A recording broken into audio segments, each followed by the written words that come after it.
British राजगृहाची राजवट 1858 ते 1947. Government of India act 1858-1857च्या उठावानंतर हा कायदा लागू करण्यात आला.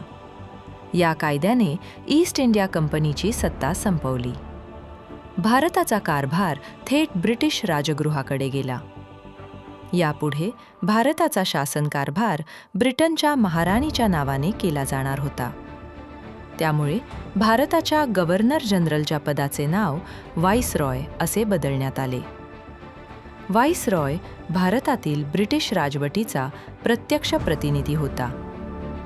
या तरतुदीनुसार लॉर्ड कॅनिंग भारताचा पहिला व्हाईसरॉय ठरला. भारत मंत्री आणि भारतीय परिषद स्थापन करण्यात आली. 1861 या कायद्याने भारतीयांचा कायदे निर्मितीत सहभाग सुरू केला. विकेंद्रीकरणाची सुरुवात झाली.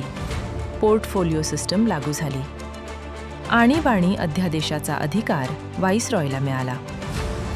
इंडियन कौन्सिल ॲक्ट 1892 या कायद्याने विधान परिषदांचे अधिकार वाढवले. अर्थसंकल्पावर चर्चा करण्याचा अधिकार दिला. अप्रत्यक्ष निवडणूक पद्धती सुरू झाली. इंडियन काउन्सिल्स ॲक्ट 1999 हा कायदा मॉर्ले मिंटो सुधारणा कायदा म्हणून ओळखला जातो. या कायद्याने मुस्लिमांसाठी स्वतंत्र मतदारसंघ सुरू केला.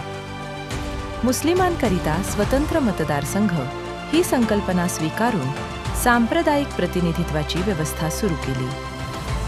या अंतर्गत केवळ मुस्लिम मतदारच मुस्लिम सदस्यांची निवड करू शकत होते.